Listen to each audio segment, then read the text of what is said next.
আসসালামু আলাইকুম ওয়া রাহমাতুল্লাহি ওয়া বারাকাতুহু। সম্মানিত দর্শক, সকলকে স্বাগত জানাচ্ছি বিআর মাসুদ ইনফো আরো একটা ইনফরমেটিভ ভিডিওতে। দর্শক, আপনারা নিশ্চয়ই জানেন যে এই মুহূর্তে বাংলাদেশীদের কাছে একটা অন্যতম চাওয়া বা অন্যতম একটা ডিপ্রাইভেশনও বলতে পারেন, সেটা হচ্ছে ভারতের ট্যুরিস্ট ভিসা। ভারতে যে পরিমাণে ট্যুরিস্ট প্রতি বছর যায় তার সর্বোচ্চটাই হচ্ছে বাংলাদেশে, এবং বাংলাদেশের সর্বোচ্চ রোগী মানে ভারতের চিকিৎসা শিল্পে বাংলাদেশিদের রোগীদের অবস্থান সর্বোচ্চ। বাংলাদেশ প্রতি বছর 25,000 কোটি টাকা খরচ করে শুধু ভারতে গিয়ে ট্রিটমেন্ট পাবো। তো এইখান থেকে একটা বিষয় বোঝা যায় যে ভারতের পক্ষ থেকে অনেকেই বলছে যে বাংলাদেশ না আসলে তাদের কিচ্ছু যায় আসে না, কিন্তু কত বড় একটা ইনকাম বা একটা আউটসোর্সিং ইনকাম এখান থেকে, সেটা আপনারা নিশ্চয়ই বুঝতে পারছেন। এখন কথা হচ্ছে যে অনেক ইউটিউবার স্পষ্ট করে বলে দিচ্ছে যে জানুয়ারিতে টুরিস্ট ভিসা চালু হয়ে যাবে, কেউ বা দিন তারিখও বলে দিচ্ছে। তো আসলে আসল ঘটনাটা কি, এটা নিয়ে কিন্তু অনেক ভাই আমাকে প্রশ্ন করেছেন, সেই প্রশ্নের উত্তরগুলো আজকে আমি দিচ্ছি। দেখেন ভাই, মূল কথা হচ্ছে যে এই চলতি ডিসেম্বর মাসের 21 তারিখে কিন্তু ভারতের পররাষ্ট্র সচিব বিক্রম মিস্ত্রির আসার কথা ছিল।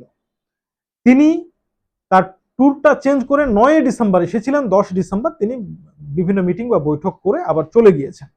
ভিসার ব্যাপারে কিন্তু স্পষ্ট করে দুই পক্ষের কেউই কিছুই বলেনি। শুধুমাত্র এক প্রশ্নের উত্তরে বাংলাদেশের একজন মহিলা উপদেষ্টা তিনি বলেছেন যে ভিসা বাড়ানো হবে, এর বেশি কিছু তিনি বলেন। এখন কথা হচ্ছে যে ভিসা বাড়ানো হবে বলতে এটা তার ডিপ্লোম্যাটিক ল্যাঙ্গুয়েজ, এটা নিশ্চিত আমরা বুঝতে পেরেছি, তবে এর ব্যাখ্যাটা তিনি করেন।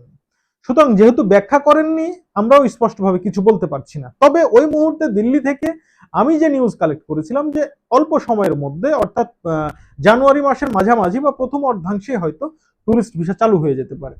কিন্তু বর্তমান সময়ে আরাকান আর্মির প্রবলেম দেখিয়ে ইন্ডিয়া আবারও পিছিয়ে গেছে, যদিও বা এটা ফর্মালি তারা বলেনি, ইনফর্মাল এই নিউজটা আমি আপনাদেরকে দিচ্ছি।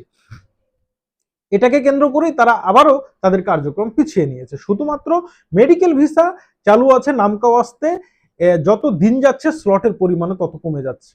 আমরা ধারণা করেছিলাম যে চলতি সপ্তাহ থেকে, শুধু ধারণা না, আমাদের কাছে নিউজও ছিল চলতি সপ্তাহে মানে স্লটের পরিমাণ অনেক বেড়ে যাবে, কিন্তু বিশ্বাস করেন আজকে সারা দিনে ঢাকার জন্য বোধহয় 20টার উপরে স্লট আসেনি।